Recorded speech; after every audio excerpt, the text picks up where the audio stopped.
Welcome to the only daily podcast focusing on compliance news of the day. Each morning, start your day with a cup of coffee and Tom Fox, the voice of compliance, to hear about 4 of the top compliance, corruption, or leadership stories you will need to start your day.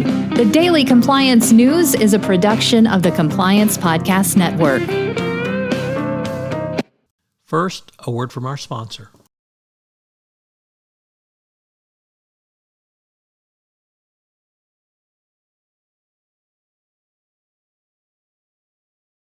The Daily Compliance News for April 25, 2023, the Conflict of Interest edition.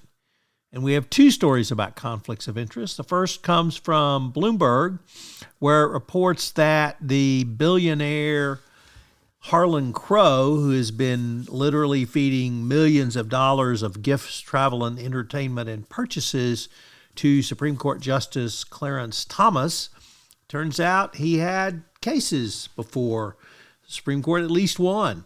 Bloomberg reviewed dozens of state and federal cases involving Crow's companies, and it turns out that in 2005, the Supreme Court declined to hear an appeal from an architecture firm that wanted more than $25 million from Crow's companies. So, and Justice Thomas participated. So now we've got the situation where the billionaire had a case before the Supreme Court. No conflict of interest was raised by Justice Thomas, and he didn't recuse himself. Oh, it just gets worse and worse. The second story comes to us from the New York Times, and it's about the CEO of Goldman Sachs, David Solomon. Well, it turns out he is an investor in a Discovery Land Company, which develops properties, and that company is now doing business with Goldman Sachs.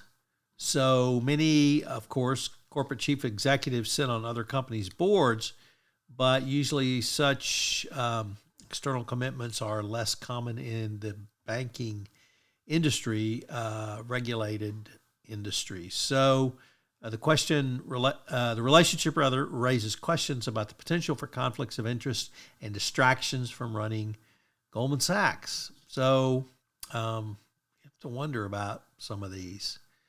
Next up is an MTF, something that is a security that can be subject to insider trading. Well, the SEC says yes, and they will now square off in a criminal matter against a former employee of OpenSea, the world's largest marketplace for NFTs, whom they accuse of insider trading. The charges against Nathaniel Chastain were first in a series of high-profile cases brought by the Manhattan Attorney's Office regarding cryptocurrencies and NFTs.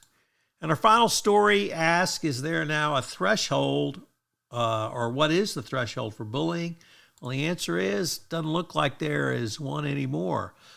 You don't have to take it now, and rightly so. If an employer or manager engages in bullying, they're going to be called to account for it.